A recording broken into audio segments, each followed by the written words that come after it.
20th of January 1967. Bali.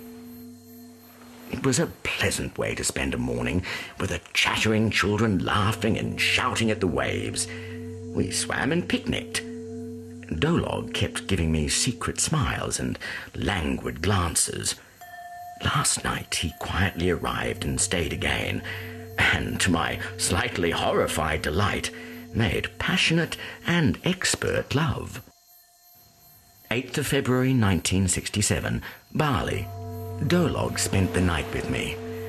I hope life will continue forever to offer me delicious surprises like Dolog, and that I will always be delighted and surprised.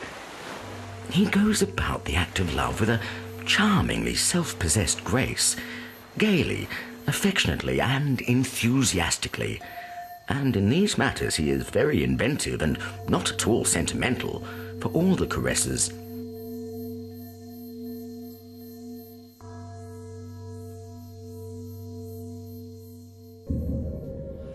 Such ideas, I am unwise to confess. Even here in this book.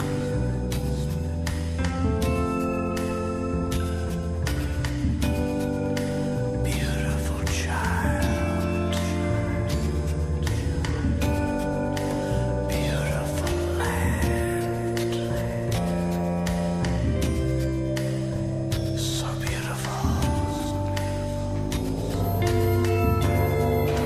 Curious child.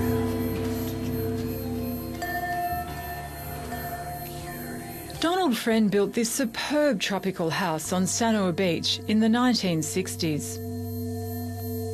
In this film, we examine attitudes held by influential people within the world of art towards Donald Friend and his work.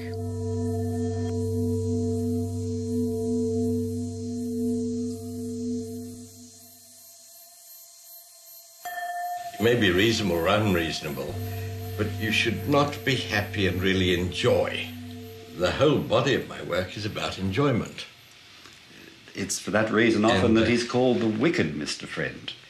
I should think so, yes. It's not altogether a good thing to enjoy oneself, is it? You know, a bit Mozartian. And Donald is a self-declared pederast in his latest diary by saying that he actually had sex with his children, but the reality is that they seduced him. But I don't think it's a matter of black and white. I don't think there is a hard line dividing the black from the white on the question of pedophilia. I think there's a penumbra. But I think there's been some myth-making about Friend and his life, and I don't think that Friend behaved in ways which would attract criticism, or much criticism, from people today, and which at the time didn't attract particular criticism either. They were very fortunate. Very fortunate. I mean, he really did train them and was quite strict with it all. As far as I can see, he rarely forced his attention or even used his position as an older, richer white man in these cultures to gain sex. I found the common thread between his detractors and supporters is their conviction. You know, one had this amazing, rare insight into a person's brain, mind, intention as an artist, as a liver of life, as with no other Australian artist. He's somebody who should have spent half his life in jail. It's as simple as that. He's an untried criminal. It's really Donald's very charismatic nature that makes it so difficult to talk about any of this, and I think that's why a lot of people are fairly loath to say anything bad about him, because he was a really wonderful, warm person.